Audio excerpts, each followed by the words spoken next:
ইসলামের নামে ভ্রান্ত মতবাদ দুই ধরনের হয়। এক ধরনের ভ্রান্ত মতবাদ এমন যা পোষণ করলে সে আর মুসলমান থাকে না, কাফের হয়ে যায়। কিছু ভ্রান্ত মতবাদ এমন আছে যা কোনো মুসলমানে গ্রহণ করলে সে মুসলমান থাকে না, কাফের হয়ে যায়। এর মধ্যে একটা হলো খতমে নবুয়তের আকীদা। মুহাম্মদুর রাসূলুল্লাহকে শেষ নবী বিশ্বাস না করলে মুসলমান থাকে না, কাফের হয়ে যায়। কাদিয়ানীরা মুহাম্মদুর রাসূলুল্লাহকে শেষ নবী বিশ্বাস করে না, এই জন্য কাদিয়ানীরা কাফের। সারা দুনিয়ার সমস্ত মুসলমান, কোন মুসলমানের মধ্যে দ্বিমত নাই, সব মুসলমান একমত কাদিয়ানী কাফের। কেন? মুহাম্মদুর রাসূলুল্লাহকে শেষ নবী মানে না। আপনারা যারা মুহাম্মদুর রাসূলুল্লাহকে শেষ নবী মানেন, আপনারা এই ব্যাখ্যা পাইলেন কোথায়? সূরা আহজাবের 40 নম্বর আয়াতে আল্লাহ আপনাদের নবীকে বলেছেন ওয়ালাকির রাসূলুল্লাহি ওয়া খাতামান নাবিয়্যিন। এই খাতামান নাবিয়্যিন উপাধিটা আল্লাহ ব্যবহার করেছেন কোরআনে আমাদের নবীর বেলায়। আর তিরমিজি শরীফের বর্ণিত এক হাদিসে রাসূল করিম সাল্লাল্লাহু আলাইহি ওয়াসাল্লাম বলে দিয়েছেন লা তাকুমুস সাআতু হাত্তা ইউবআসা দাজ্জালুনা কাযযাবুনা কুল্লুহুম ইয়াজআমু আন্নাহু নাবিয়্যুন ওয়া আনা খাতামুন নাবিয়্যিনা লা নাবিয়্যা বাদি। এর অর্থ হলো নবী বলেন আমার পরবর্তী কেউ নবী হওয়ার দাবি করলে সে হবে মিথ্যাবাদী, দাজ্জাল। কারণ আমাকে যে আল্লাহ খাতামুন নাবিয়্যিন বলেছেন, এর অর্থ হলো আমার পরে আর কোনো নবী নাই, আমি শেষ নবী। কাজেই সূরা আহজাবের 40 নম্বর আয়াতে যেহেতু আল্লাহ আমাদের নবীকে খাতামুন নবিয়্যিন উপাধির মাধ্যমে শেষ নবী বলে ঘোষণা দিয়েছেন, কাজেই যারা যারা আমাদের নবীকে শেষ নবী মানবে না তারা সূরা আহজাবের 40 নম্বর আয়াত মানে না, আর যারা কোরআনের আয়াত মানে না তারা কাফের। এই জন্য কাদিয়ানী কাফের। অথচ এরা নিজেদের দলের নাম দিয়েছে আহমদিয়া মুসলিম জামাত। মুসলিম জামাত শব্দের অর্থ হলো মুসলমানের দল। এবার আপনারাই বলুন, কাদিয়ানীরা মুসলমানের দল না কাফিরের দল? নাম দিয়েছে মুসলমানের দল। এমন ভ্রান্ত মতবাদী দুকাবাজদের কি আল্লাহ বলেন আকিমুদ্দিন, মুসলমান হয়ে থাকে ইসলাম, মুসলমান হয়ে থাকে ইসলামী আকীদায় অটল থাকো, মুসলমান হয়ে থাকলে ইসলামী আকীদায় অটল থাকো, মুসলমান হয়ে থাকলে ইসলামী আকীদায় অটল থাকো, কুফরি মতবাদ পোষণ করবা, মুসলমান হওয়ার দাবি করবা। এই বাটপারি করার সুযোগ মুসলমান সমাজে নাই। এই হলো ইসলামের নামে ভ্রান্ত মতবাদ পোষণ করার একটা স্তর, যে এই ভ্রান্ত মতবাদের কারণে আর মুসলমান থাকে না, কাফের হয়ে যায়। আর একটা স্তর হলো মুসলমান হওয়ার পরও এমন কিছু ভ্রান্ত মতবাদ পোষণ করে কিছু মুসলমান, এর দ্বারা পরিষ্কারভাবে কাফেরও হয় না, আবার নির্ভেজাল মুসলমানও থাকে না। ইসলামের নামে দ্বিতীয় প্রকার ভ্রান্ত মতবাদ, ইসলামের নামে দ্বিতীয় প্রকার ভ্রান্ত মতবাদ হলো এমন যে ভ্রান্ত মতবাদ পোষণ করলে পরিষ্কারভাবে কাফেরও হয় না, আবার নির্ভেজাল মুসলমানও থাকে না। একটা গ্লাসের মধ্যে 1 কাপ দুধ ডাললেন, আরো 1 কাপ পানি ডাললেন, বলুন শুধু পানি হয়ে গেল না দুধ কিছু না কিছু আছে? কিন্তু দুধটা পিওর না ভেজাল? এরকম একদল মুসলমান আছে এমন ভ্রান্ত মতবাদ পোষণ করে, একেবারে কাফিরও হয় না, আবার নির্ভেজাল মুসলমানও থাকে না। এরাই হলো মুসলমান নামের ভেজাল। হাদিস শরীফে আল্লাহ রাসূল বলে দিয়েছেন এইরকম মুসলমান নামের ভেজাল দল হবে 72টা। মুসলমান নামের ভেজাল হবে কতটা? 72টা।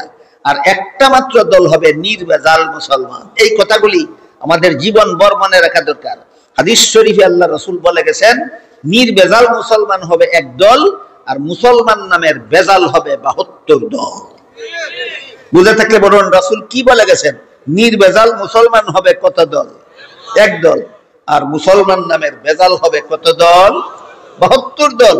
তাই হাদিস শরীফে রাসূল বলেন সিমতান ওয়া সাবউনা ফিন নার ওয়া ওয়াহিদাতুন ফিল জান্নাহ। 72 দল মুসলমান জাহান্নামী হবে, এক দল মুসলমান জান্নাতি হবে। বুঝে থাকলে বলুন তো 72 দল মুসলমানকে রাসূল জাহান্নামী বললেন কেন? এরা নির্ভেজাল মুসলমান না, এরা মুসলমান নামের ভেজাল। একদল মুসলমানকে রাসূল জান্নাতি বললেন কেন? এরা মুসলমান নামের ভেজাল না, এরা নির্ভেজাল মুসলমান। সাহাবায়ে কেরাম জিজ্ঞেস করলেন, নির্ভেজাল মুসলমানের দলটা চিনার উপায় কি? রাসূল বলেন, দুইটা মাপকাঠির দ্বারা চিনা যাবে। কটা মাপকাঠি? একটা মাপকাঠির নাম নবীর সুন্নাত, আর একটা মাপকাঠির নাম সাহাবায়ে কেরামের জামাত। বলুন, হাদিস শরীফে নির্ভেজাল মুসলমানের দলকে চিনার জন্য আল্লাহ রাসূল একটা মাপকাঠির বিবরণ দিয়েছেন না দুইটা?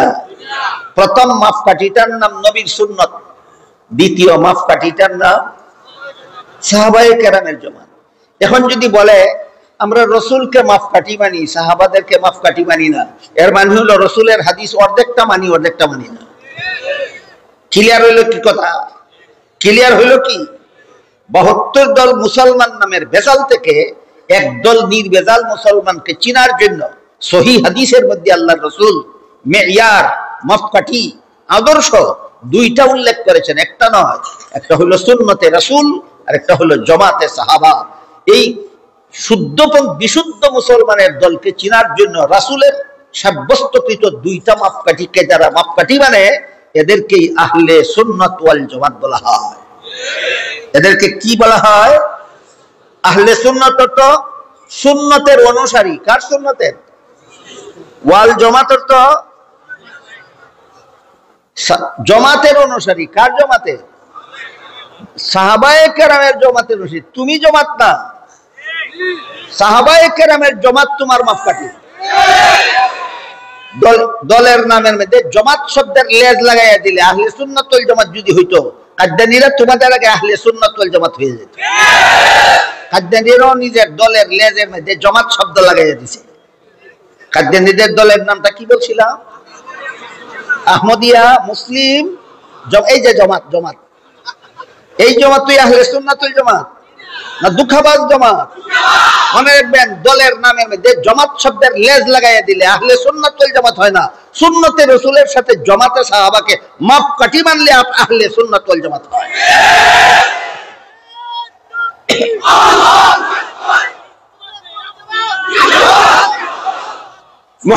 মুহতারাম হাজিরিন, তাহলে মুসলমানের বেজাল দল কটা? 72টা। এদেরকে আল্লাহ রাসূল জাহান্নামী বলেছেন। নির্বেজাল দল কটা? এদেরকে আল্লাহ রাসূল জান্নাতি দল বলেছেন। দলটার নাম আহলে সুন্নাত কেন হলো? আমার সত্যতার মাপকাঠি সুন্নতে রাসূল। ওয়াল জামাত কেন? আমি যে সত্য দলের মাপকাঠি সাহাবায়ে কেরামের জামাত। আহলে সুন্নাত, আপনি আহলে সুন্নাত ওয়াল জামাত কেন? আপনি যে সত্য দল, এটার একটা মাপকাঠি নবীর সুন্নাত, এই জন্য আপনি আহলে সুন্নাত। আপনি যে সত্য দল, এর আরেকটা মাপকাঠি সাহাবায়ে কেরামের জামাত, এই জন্য আপনি আহলে সুন্নাতের সাথে ওয়াল জামাত। এই আহলে সুন্নাত ওয়াল জামাতের আকীদা পোষণ করলে নির্ভেজাল মুসলমান। আহলে সুন্নাত ওয়াল জামাতের বিরুদ্ধবাদী আকীদা পোষণ করলে ভেজাল মুসলমান।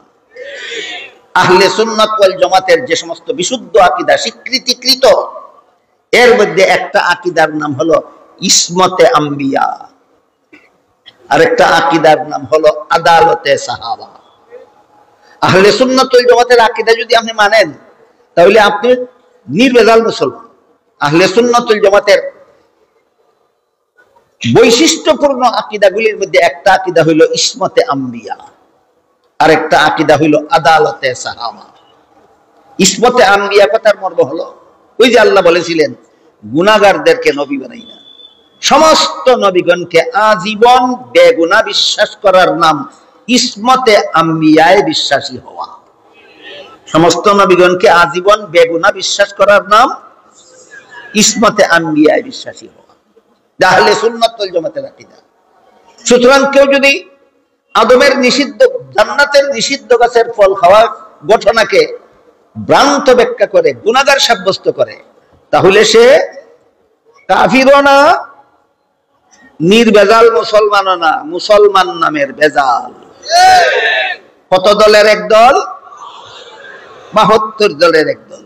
তুমি 72 দল ভেজাল দলের এক দল। এরকম 72 দলকে ইসলামের নামে এই ভেজাল মিশ্রণ করার কারণে আল্লাহর রাসূল জাহান্নামী দল বলে আখ্যায়িত করেছেন।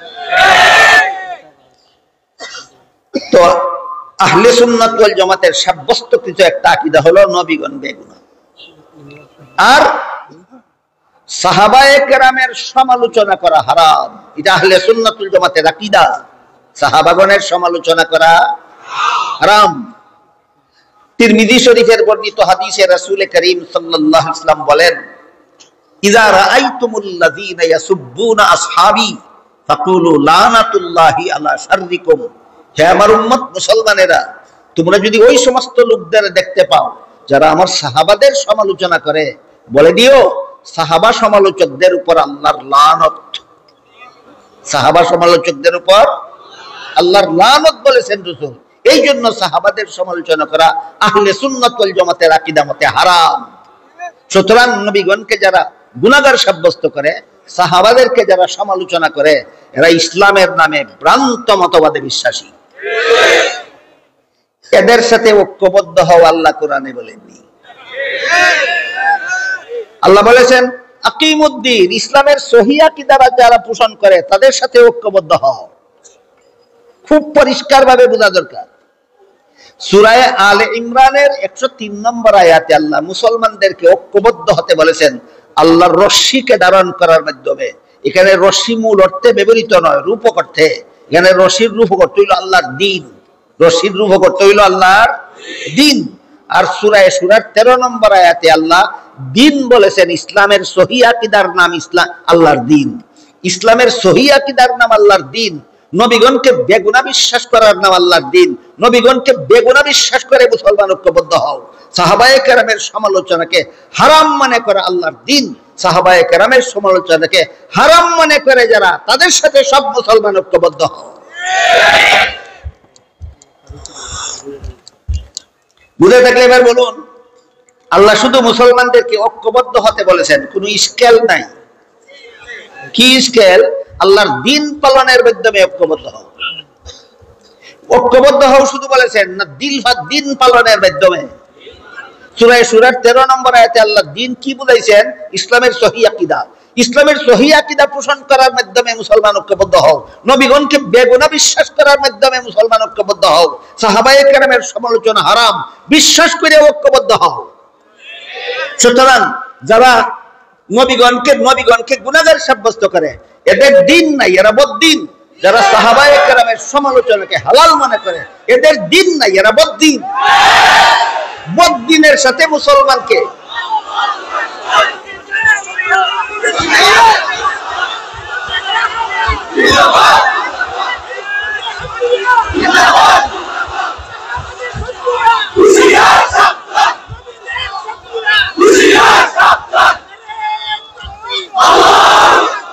এবার বলুন, সূরা আলে ইমরানের 103 নম্বর আয়াতে আল্লাহ মুসলমানদেরকে বদ্দীনের সাথে ঐক্যবদ্ধ হতে বলেছেন না দিনদারের সাথে?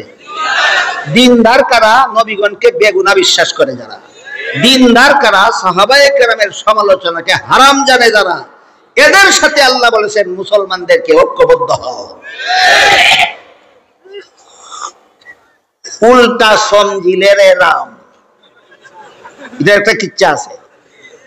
উল্টা সমঝিলের রাম। এক হিন্দু ভিখারি ছিল, বাজারে রাস্তার মোড়ে বসে ভিক্ষা করে। হিন্দি ভাষায়, তার ভাষা হইল হিন্দি ভাষা। তো খোদারে তো তারা রাম ডাকে, বলে হিন্দি ভাষায় খুদারে কয়, একটা পয়সা দেলা দে রে রাম। এর তো হলো রাম, দয়া করে আমার একটা পয়সা পাওয়ার ব্যবস্থা করে দাও। এক লোকের দয়া হইছে, একটা পয়সা দান করছে। হিন্দু ভিখারি মনে মনে কয়, রামে তো আমার কথা শুনছে, তাইলে আরো বেশি চাই না কেন? তখন কয় রাম, তখন এই ভিখারি কয়, একটা টাকা দেলা দে রে রাম। যে একজনের দয়া হইছে, একটা টাকা দিছে। তখন কয়, ভগবানে তো আমার কথা শুনে, তা আরো বেশি চাই না কেন? বলে 50টা টাকা দেলা দে রে রাম। একবার 50 টাকা দিছে। আবার কয় 100 টাকা দেলা দে রে রাম, আর এই জন্য 100 টাকা দিছে। এখন চিন্তা করে, তাইলে ভালো একটা জিনিস সাবিয়ার কাম। আমি তো আতুর মানুষ, বাজার থেকে বাড়িতে আসা যাওয়া করতে কষ্ট হয়। আমার যদি একটা গুড়া হইতো, তাহলে গুড়ায় সোয়ার হইয়া বাড়ি যেতাম, বাজারে আসতাম, বড় আরাম হইতো। একটা গুড়া দেলা দে রে রাম।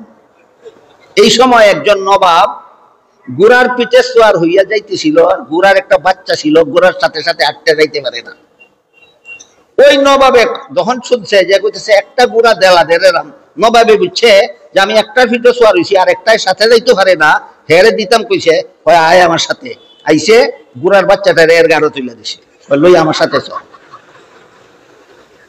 হে মনে মনে ভাবে আমি গুড়া চাইছিলাম রামের কাছে, আমি সোয়ার হইতাম, রামে আমারে এমন গুড়া দিছে যেটা আমার গাড়ো সোয়ার হইছে। ওই এখন কয় উল্টা সমঝিলে রে রাম, উল্টা সমঝিলে রে রাম। আল্লাহ বলছিলেন এ মুসলমানেরা, নবীগণকে যারা বেগুনাহ বিশ্বাস করে তাদের সাথে ঐক্যবদ্ধ হও, সাহাবায়ে কেরামের সমালোচনা যারা হারাম বিশ্বাস করে তাদের সাথে ঐক্যবদ্ধ হও। হে উল্টা সমঝিলের রাম, নিজে নবীরে গুনাহগার কয় আমার সাথে ঐক্যবদ্ধ হও, নিজে সাহাবাদের সমালোচনা করে আর কয় আমার সাথে ঐক্যবদ্ধ হও, উল্টা সমঝিলের রাম।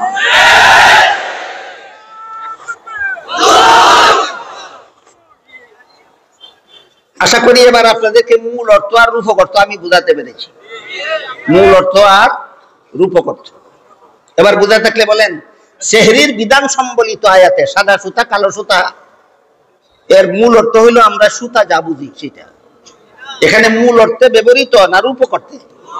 বলেন সাদা সুতা কালো সুতা সম্বলিত আয়াতের রূপক অর্থ কি? আকাশের সাদা রং আর কালো রং। ঠিক তেমনি ভাবে আল্লাহ বলেছেন সূরা আলে ইমরানের 103 নম্বর আয়াতে, তোমরা আল্লাহর রশ্মিকে ধারণ করার মাধ্যমে ঐক্যবদ্ধ হও। এখানে রশ্মি মূল অর্থে ব্যবহৃত না রূপক অর্থে। এখানে রশ্মির রূপক অর্থ হইল আল্লাহর দ্বীন, রশ্মির রূপক অর্থ হইল আল্লাহর দ্বীন। সূরা সূরার 13 নম্বর আয়াতে আল্লাহ বলেছেন আকিমুদ্দিন। এখানে দ্বীন শব্দ দিয়ে আল্লাহ বুঝাইছেন ইসলামের সহিহ আকীদায় অটল থাকো। ইসলামের সহিহ আকীদার নাম তোমাদের দ্বীন, ইসলামের সহিহ আকীদার নাম তোমাদের দ্বীন।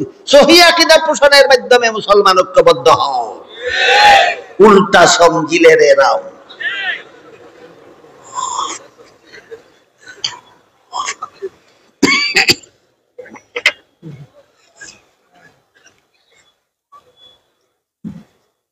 গেল জান্নাতে আদম আলাইহিস সালামের নিষিদ্ধ গাছের ফল খাওয়ার ভুল ব্যাখ্যা এবং সহি ব্যাখ্যা। জান্নাতে আদম আলাইহিস সালামের ফল খাওয়ার ঘটনাকে যদি গুনার দ্বারা ব্যাখ্যা করা হয় তাহলে আল্লাহর মূলনীতি লঙ্ঘন হয়, এটি প্রমাণ তোমার ব্যাখ্যা বল। আর জান্নাতে আদমের নিষিদ্ধ গাছের ফল খাওয়ার ঘটনায় যদি এইভাবে ব্যাখ্যা করা হয় যে মানুষের জীবনের কোনো কাজে সওয়াব হয়, কোনো কাজে গুনাহ হয়, দুনিয়ার জীবনে জান্নাতি জীবনে নয়। আর আদম যেহেতু জান্নাতি জীবনে খেয়েছিলেন কাজেই তার সাথে গুনারও কোনো সম্পর্ক নাই, সওয়াবেরও কোনো সম্পর্ক নাই। তাহলে এই ব্যাখ্যাটা আল্লাহর মূলনীতির সাথে সাংঘর্ষিক হয় না সামঞ্জস্যশীল? এটাই প্রমাণ ব্যাখ্যাটা সহি। যত সহি ব্যাখ্যা মুফাসসিরিনে কেরাম তাফসীরের কিতাবে লিখেছেন এর মধ্যে একটা সহি ব্যাখ্যা আপনাদের শোনালাম। এই একটা সহি ব্যাখ্যা হইল এই যে মানুষের জীবনের কোনো কাজে সওয়াব হয়, কোনো কাজে গুনাহ হয়। দুনিয়ার জীবনে জান্নাতি জীবনের কোনো কাজে সওয়াব নাই, গুনাহ নাই। আর আদম যেহেতু জান্নাতি জীবনে নিষিদ্ধ গাছের ফল খেয়েছিলেন তাই সেই ফল খাওয়াটা গুনাহ ছিল না। আনুষঙ্গিকভাবে মাদ্রাসার ছাত্রদের প্রশ্নের জবাব দিতেছিলাম, কুরআন হাদিসের কোন কোন ক্ষেত্রে যদি সরাসরি কোন নবীর নামে গুনাহ শব্দ ব্যবহৃত হয় আর যদি মূল অর্থে ব্যবহার করো তাহলে আল্লাহর মূলনীতির সাথে সাংঘর্ষিক হয়। এই জন্য আহলে সুন্নাত ওয়াল জামাতের মতাদর্শ হলো কুরআন হাদিসের কোথাও যদি কোনো নবীর নামের সাথে গুনাহ শব্দ ব্যবহৃত হয় সেটা মূল অর্থে ব্যবহৃত হবে না, রূপক অর্থে ব্যবহৃত হবে। এবার বুঝতে পেরেছেন মূল অর্থ আর রূপক অর্থের পার্থক্য?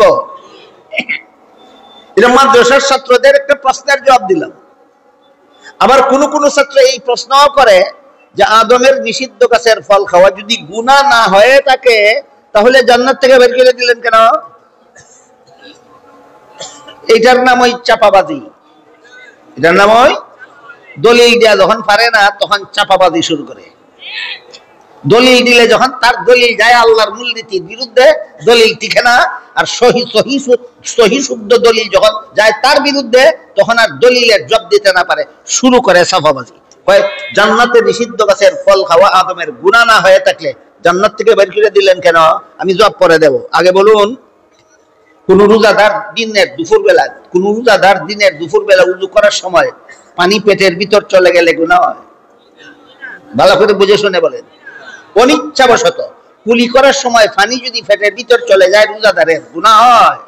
এখন যদি সাহাবায়ে কয় গুনাহ না হইলে কাজা করতে বললো কেন, এই প্রশ্নের যেই জবাব, গুনাহ না হইলে বেহেশত থেকে বাইর করলো কেন, ওই প্রশ্নের সেই জবাব। ক্লিয়ার হইছে? ক্লিয়ার হইছে? গুনাহ ছিল না, কিন্তু জান্নাত থেকে বের হওয়ার কারণ হয়েছে। তোমার পেটে পানি গেছে, গুনাহ হইছে না, কিন্তু রোজা কাজা করার কারণ হয়েছে। মাদ্রাসার ছাত্রদের